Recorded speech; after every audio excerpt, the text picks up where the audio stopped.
Amen, amen. I'm coming from the Gospel of Matthew, the 11th chapter, the 27th through the 29th verse. Matthew 11:27 through 29. If you will remain standing for the word of God, Matthew chapter 11:27 and 29. You know, Matthew is the first of the synoptic gospels. We're looking at the first book in the New Testament. So as you are looking through, if you see Malachi and all of the prophets, then you need to go a little bit further. But then if you start seeing Luke and John and all of them, then you've gone a little bit too far. So Matthew 11, verse 27, and I'll read to the 29th verse. It says, "All things have been handed over to me by my Father, and no one knows the Son except the Father, nor does anyone know the Father except the Son, and anyone to whom the Son wills to reveal him. Come to me, all who are weary and heavy laden, and I will give you rest. Amen. Take my yoke upon you and learn from me, for I am gentle and humble in heart, and you will find rest for your souls." May God add a blessing to the reading of his word. You may have your seats in the presence of God. We only have but one more Sunday left in this decade. Today, and then we have, so the day don't count, but next Sunday is the 5th Sunday of December. Then we go into 2020. Amen. And as we prepare for 2020, we must ask ourselves, what am I planning on doing differently? Not only this new year, but this new decade that I did not do before. Then we must ask ourselves, what will I do with this final couple of Sundays? What will I do with this final 2 weeks? And even less than that, what will I do with this final couple weeks in December that I did not do in last December's past? I mean, we've gone through now, and we have gone through so many months, and we've seen a lot of Decembers. I don't know, some of us have seen more Decembers than others, but yeah. We've seen a lot of Decembers. And I don't want you to think in small increments right now. I want you to think for a moment back to December and 2009. All the way back 2009. Where did you live? Think back. What did you look like? Who were you with? How old were you? What was your health looking like? What did your spiritual life look like? Just for a moment, I want you to skip back. What was your 10-year plan in 2009? See, a lot of us in 2009, we turned a decade and we began to think and we began to plan out the next 10 years, because in 2019, by 2020, this is what I would like to see accomplished, and this is what I would have liked to done, and there are things that you had hoped to accomplish. Have you begun checking them off yet? Have you accomplished everything that you wanted to accomplish from 2009? Or did you get sidetracked? Did God have other plans? See, because sometimes we can make a plan, but then God has another plan for us. And that's all right, because anytime you're in the will of God, you still right. Amen. And so as you think forward vision, that sometimes God may veer you off, but that don't mean you're off track. That means that you just got on God's track instead of your own. Amen. But the thing is, you have to be taking steps in order to even get off track. You got to at least be going in a forward direction in order to even get sidetracked. Amen.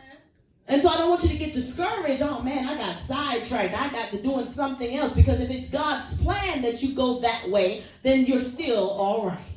Amen. But some of us, we may look back on it and we say, man, but I am so far from where I thought I would be, or where I knew God wanted me to be. In 2009, I made God a promise and I didn't come to pass on it. And God has fulfilled his side, but I just haven't fulfilled mine. I don't want you to lose hope, because you are not dead yet. That's right. Just because we turn in another decade don't mean that all the promises that you made to God just got to slam the door on them. It just means that you have work to do and have to put those on the to-do list for 2020.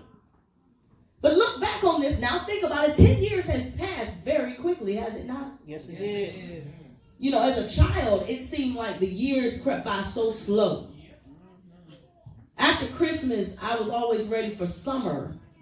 But it felt like I had to wait like 2 whole years for summer to roll around. Anybody ever felt that way? Like summer took 2 years to get to summer. Then when you got to summer took 2 weeks.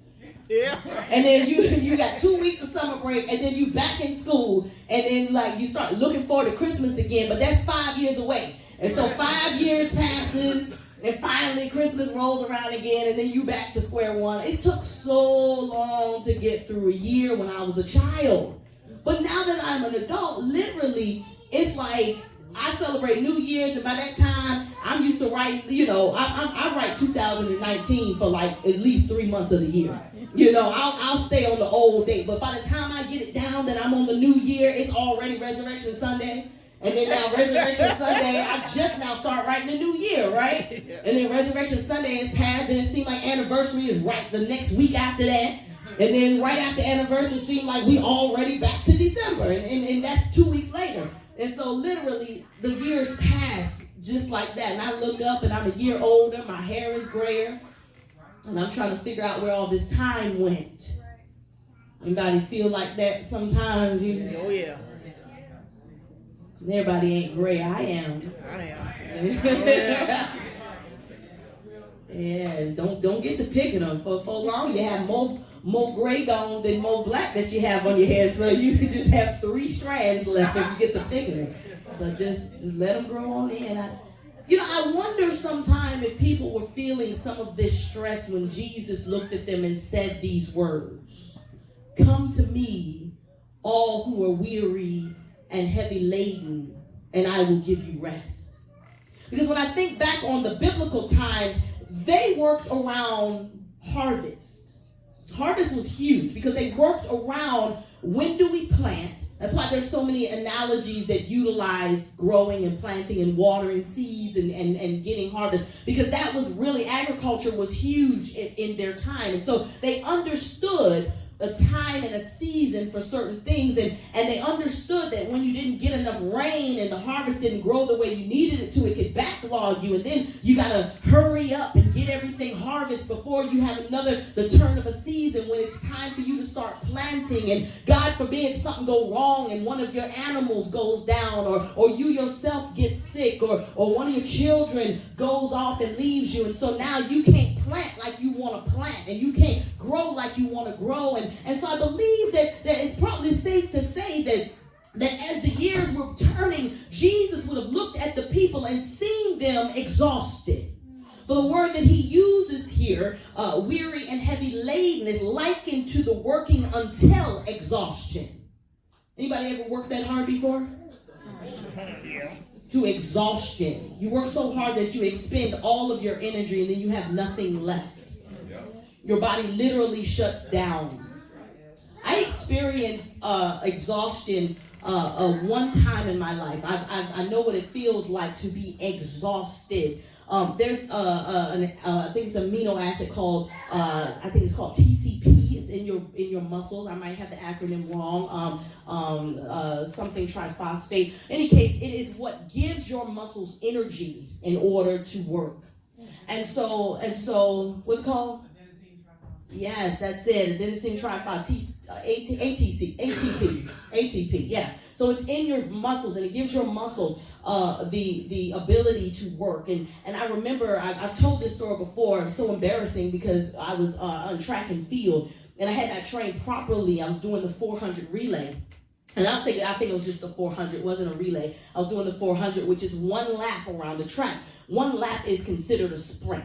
So you have certain categories. You have, like, for instance, the 100-meter dash. That's a sprint. We all know that's a sprint. You got the 200. That's a sprint. But also in the category of sprint is the 400-meter. And so that's one lap around, and you're expected to run as fast as you can around that one whole lap of the track. And this is different from like a long distance run. For instance, 1 mile will be considered long distance, where you don't expend all your energy and run as fast as you can. You pace yourself and you come around and you go around the track 4 times. But the sprint, the 400 is a sprint.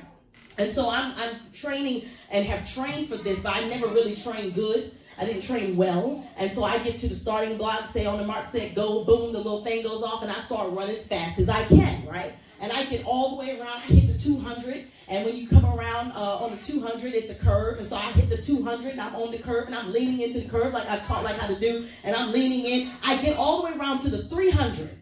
And so I got 1 more 100 left to go. That's the 100-meter dash. That's that straightaway. And I straighten my body up, and I get about 5-6 steps into the last 100, and my legs literally gave out on me. And it felt like I was going in slow motion. And it looked like I was going in slow motion, I'm sure, because I literally could not lift my legs in order to get them to move. And I felt as if I had drained. I was exhausted. My muscles were exhausted. And I finally just crept my way all the way to the finish line. Last place, of course. But that is when your body literally shuts down. And many of us have done that with work. We exhaust ourselves. We keep pushing, and your body will shut down. And what will happen? You'll get sick. Right? The body shuts itself down, but here's the thing: the mind doesn't. The mind never shuts itself down. It's possible to be fully rested physically and completely exhausted mentally. And mental exhaustion is easier to hide than physical exhaustion. Mental exhaustion, when physically exhausted, your body will shut down, and you can kind of see when somebody's physically exhausted. They sleep, they tired looking, they get bags under their eyes, and you can look at them and you can tell, baby, you tired, ain't you? Did you get enough sleep? Have you been working too hard? You can tell someone who is physically exhausted. But when you are mentally exhausted, it's easier to disguise. You can push through mental exhaustion. There are people right now who are mentally exhausted and are going about daily activity on autopilot. Right now, sitting right here, going on daily activity on autopilot. And the dangerous thing about mental exhaustion is that mentally you just shut down and emotionally you're disconnected. But you're still going. You're still able to think. You're still able to function. You're not just laying up in the bed somewhere, but mentally you're gone. Emotionally, you're even worse. You're not connected to anyone. You have the inability to actually connect with anyone. I was watching The Wiz with Maya a couple weeks ago. And The Wiz is the black version of The Wizard of Oz. Y'all have all seen it, haven't you? Y'all seen The Wiz? Yeah. And it was a play at one time. It was Stephanie Mills was Dorothy, but then it later became a movie. And then you got Diana Ross, Nipsey Russell, Michael Jackson, Richard Pryor was up in there, Lena Horne was in it. Yes. Linda the Good Witch. Yes. And just like the Wizard of Oz, Dorothy, even in The Wiz, Dorothy finds herself in the strange land of Oz, right? And we know that it's a dream. Because in The Wizard of Oz, she hit her head, but in the Wiz, she gets caught up in the snowstorm. And so we just assume at that point, that she had hurt herself outside or whatever. She gets caught up in this dream. And so she's in her mind in this thing, right? And she comes across a scarecrow who doesn't have any brains. Later then, she comes across a tin man who doesn't have a heart. And then after that, she comes upon a lion who has no courage. Right? And it occurred to me that each of these conditions are actually symptoms of mental exhaustion. See, Dorothy herself in The Wiz, Dorothy is an adult and she teaches school. We got some school teachers in here, don't we? All right, and so we got some folks to deal with kids nonetheless, right? All right? And so Dorothy in the movie, in The Wiz, she's a school teacher and she's dealing with kids. Yet, she is unable and too scared to move beyond teaching the children to move into the high school, which her aunt wants her to do. And so in the movie, she is afraid to make connection with this young gentleman who her aunt invites over for the dinner. I don't know if y'all watched it as thorough as I watched it, but her aunt invited, she was trying to hook her up. And yet Dorothy was like, I'm not trying to do that. So she goes and she's worried about everything else. But her aunt is like, come on, you got to get up out of my house eventually. You got to grow up. But she's scared. And she ends up outside. Toto runs out in the snow. She's in New York. And she ends up out in the snow. And she goes into her own mind. And she goes and gets lost in this land of Oz. And comes upon these three characters that are symptoms of mental exhaustion. And all of the characters are trying to reach the Wiz because they believe that he is the only one that can grant them the things that they lack. And what they find out is that they never really lacked those things. The Scarecrow never lacked intelligence. The Tin Man never lacked the ability to love. He never lacked a heart. And the courage that the Lion wanted, he never really lacked courage. He just wasn't very brave. He just was afraid sometimes. And they just lacked an opportunity to display those things. That's what they really lack, the opportunity in which to display courage, love, and intelligence. Each of them on this journey to see the Wiz finally got a chance to be what they believed they weren't. Follow me on this. I'm about to go somewhere. Let me show you this. The mentally exhausted often have one or more of these three symptoms: brainless, heartless, or cowardice. All right, come on. Y'all know some of these people? Yes. Brainless, Yes. heartless, or cowardice. All right. Or more than one. All right. In fact, many brainless, heartless, and cowardice people, they're really suffering from mental exhaustion. Right. That's really what the problem is. No one is born in these conditions. They are often a result of trauma. Okay. All right? They're often a result of trauma. Nobody just comes out afraid and cowardice. No, and I'll take it back. Everyone has fear at certain times, but I'm talking cowardice. Literally can't do nothing because you're afraid. No one comes out like that. In fact, quite the opposite. One of the things the doctor told me about Maya was, I can see that somehow he knew that she was a climber by looking at her. And he said, just watch out because they will pull chairs over and they'll climb up on chairs and they have no fear to jump off. And he said, just watch her because she has no fear at this age. You're not born afraid of stuff. Right. See, life happens and it makes you afraid of stuff. Right. But at that age, they have no fear. No one is born with an inability to love. You just come out just hateful? No. That's right. Something happens, trauma happens, and it disconnects you. No one is born without the intelligence, and we always say that you lack the sense that the good Lord done gave you. Right? So sometimes when I'm talking to people that are born with all the faculties, right?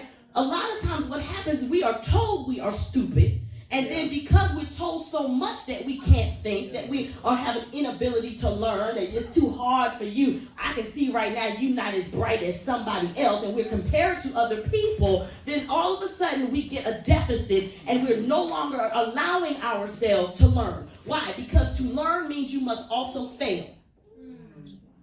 You will never learn anything if you are not willing to also fail in order to achieve it. Some of the smartest people are the people that have gotten the answer wrong so many times that they have no other alternative but to get it right. Right. Thank you, Lord. But when we are the type of people that don't want to be wrong, we cut ourselves off in the ability to actually learn. And so let me show you this. So here she is on this road. The Scarecrow has been teased and ridiculed by the crows his entire life. Y'all remember him, right? This is Michael Jackson's character. He's up on the pole and they singing songs around him. They're telling him that he's stupid. They're telling him he has no brains and so he can't think for himself. And so he can't get down off this here pole. Right. Y'all remember that? Yeah. This is a condition of mental exhaustion because Dorothy in real life is also suffering from the ability to think beyond where she is and currently is right then and there. Many of us are brainless right now because we have the inability to think beyond where we are right there. We've allowed the crows of our lives to dictate where we must stay. And we're singing the same song Michael Jackson. You can win. Yeah. Come on now. Come on. But the thing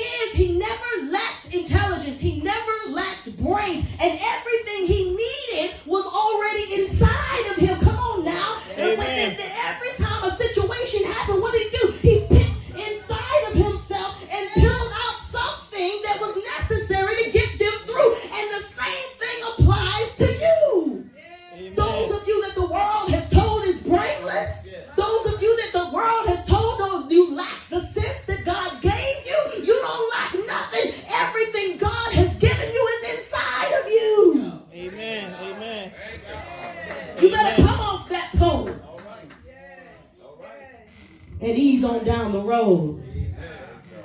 That's good. The Tin Man. That poor Tin Man said he didn't have a heart.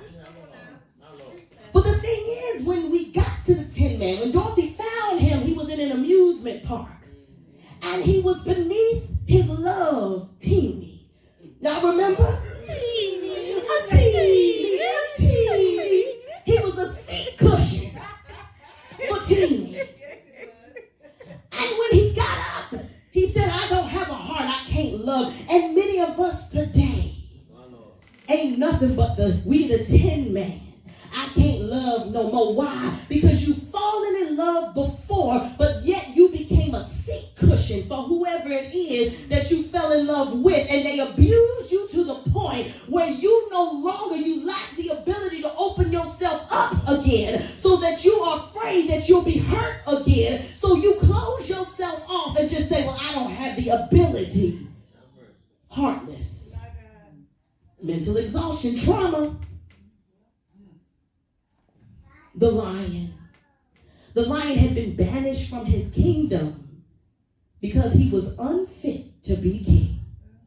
And why? Because he was scared. He wasn't brave. Well, this is the thing. Courage has little to do with being afraid or not. See, being brave is actually doing a task despite fear. See, the children are not brave. They're children. What we would call that is ignorance. They don't know. They have no idea of danger. And so climbing up on a chair and jumping off is not brave when they are that age. It's them not knowing and having any sense about the fact that gravity and certain things are high, and that if you jump off, you can hurt yourself. Right? Bravery is knowing very well the risk involved of a situation and saying, you know what, because I have all of the knowledge on the risk involved on this situation, I am afraid to do it. However, despite my fear, I also have faith. And so I'm going to step out on the faith and leave the fear behind and do the activity despite the fear that I feel. And we're not called to be ignorant. We're called to be courageous.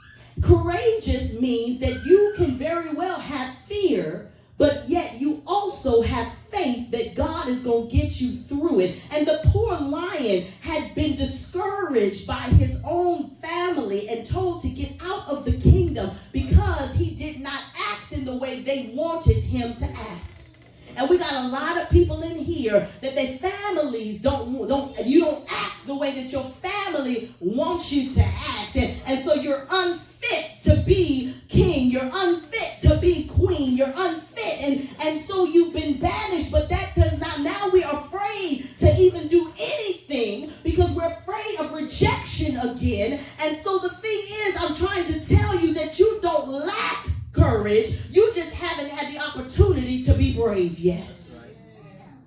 That's right. And though we can physically heal from the trauma that brings about these mental issues, this brainlessness, this heartlessness, and this cowardice, bearing the burden of the trauma becomes exhausting to us.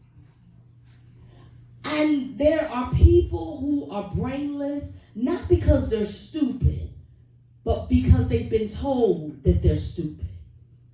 They've been told they can't learn. They've been ridiculed, have given up on having intelligence. And there's people walking around heartless, not because they can't love, but because they have been scorned and hurt by love. So they've given up on a heart. And there are people scared of rejection, scared to be disliked because they've been rejected by family and friends before, and they don't want it to happen again. But what I saw in this movie was that the characters of the story never faulted one another for what they did not have. They knew the lion had no courage, and so they did not get mad at the lion for being afraid. Instead, they encouraged the lion to be brave despite his condition. They knew that the Tin Man didn't have a heart, and so they didn't get mad at him if he was insensitive. They knew the Scarecrow didn't have brains, so they weren't mad when he acted stupid. Now, this isn't an excuse to continue to live brainless, heartless, or cowardice. Quite the contrary. This is a call to recognize your deficit and ease on down the road of healing. And for those of this on this road with you to be merciful and patient as there are opportunities to show their brains, their hearts, and display their bravery. See, the thing is, we get mad at one another. We on there just as brainless as we want to be, but we mad at somebody else for being heartless. Amen. We just as cowardice as the scarecrow, as the lion on the show, but yet we mad at somebody else because they brainless. Understand that we all have a deficit.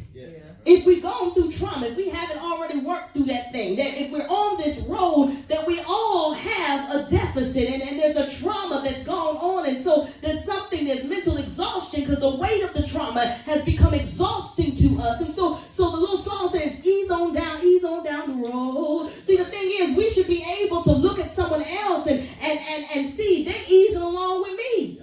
Amen. Say, don't you carry nothing that might be a load. We need to be able to release the things that are weighing us down so that we can ease on down the road. Yes.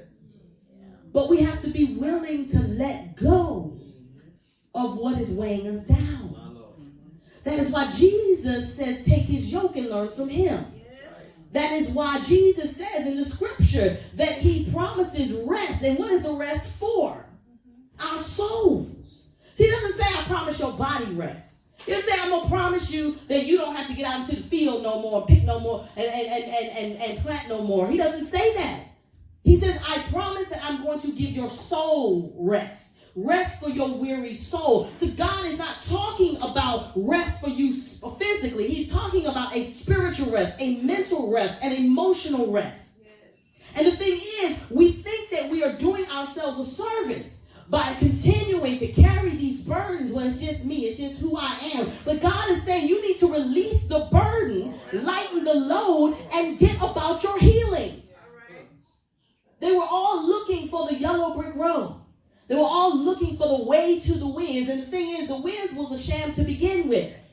What they found was on the way. All right. Oh, yeah. All right. Oh, yeah. See, somebody gonna catch that in a second. I got The you. winds was a sham anyway, but they found was on the way. Jesus said, I am the way, the truth, and the life. And if you just get on me, see, the road that we're talking about is not some type of road to reach a destination where the answer is there. We're talking about the road to getting healing, and the road is your place of healing. If you would get on the way, if you would get on Jesus, if you begin to just take your steps on him, he will give you the desires of your heart. He will heal you. Lay your burden down. He will heal you. He has promised rest Hallelujah. for your soul. Yes, God. Don't you carry nothing that might be a load. My God. Put it down. Yes. Put it down. Come to me, all who are weary and heavy laden, and I will give you rest. Take up my yoke and learn from me. I am gentle and humble in heart, and will give rest to your soul. Amen. I don't know about you, but these last couple of weeks, I want rest. See, I refuse to go into 2020. See, I've gone ahead and I've identified what some of the problem is. See, I've been carrying a load from 2000, and I can't even tell you when I picked the load up. And I've carried that load into 2004. I carried the load into 2005. I carried carried the load into 2006. I didn't drop it off yet. I carried the load into 2007. I've been carrying these mental loads. See, a lot of times we say, well, we'll drop the burden down and lay it on the altar. But what happens is we drop it, we lay it, and we come back after church is over, pick it up, and take it back home with us. But I refuse to go into 2020 with the same load. That's what I was talking about last Sunday. I'm tired of worrying about stuff. There's certain stuff that's not mine to worry about. There's stuff that ain't even my business, honestly. This is God's church. Amen. And what happens with it, as far as where God wants the building to be, that ain't my business, that's God's. Amen. See, I have responsibility, and if I'm worried about stuff, then I can't worry and focus on what I'm supposed to be worried and focused on. See, there's certain things as parents we know that we can worry about our children with, and certain stuff we can't, or we shouldn't. Right. Our job is to feed them, to nourish them, give them nutritious food, right? So that their bodies will grow to be strong.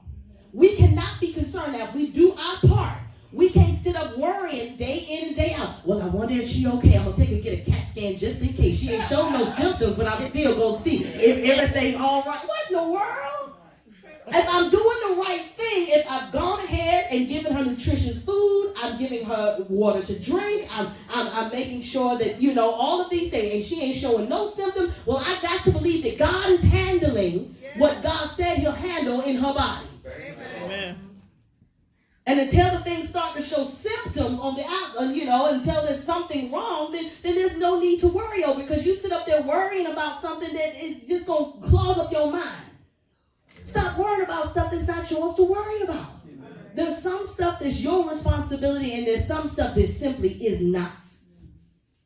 What are we teaching? The theology in this church? Yes. My concern is the theology. Yes, absolutely. I will continue to think about that.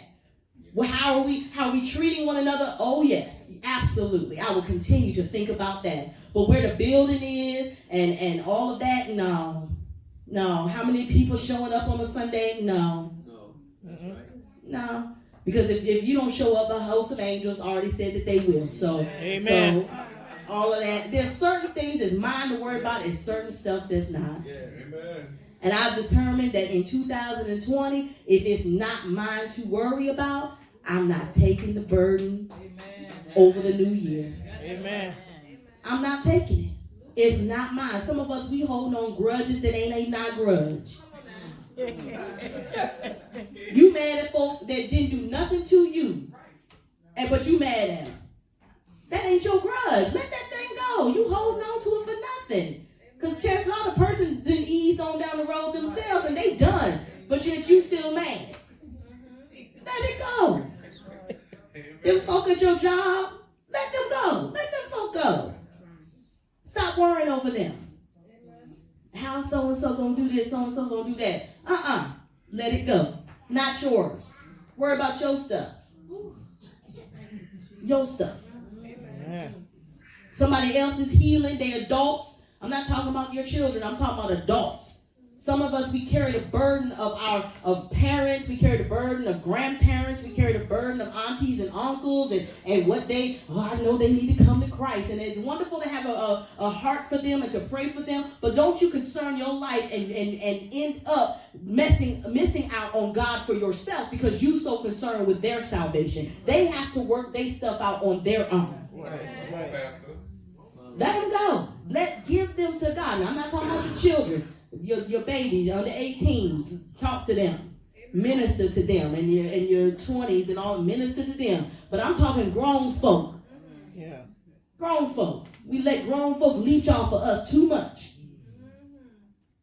Oh, it's so funny because, and I'm gonna tell the story. They in the other room, but I'm gonna tell it. And then we gonna go. I saw Erica take a step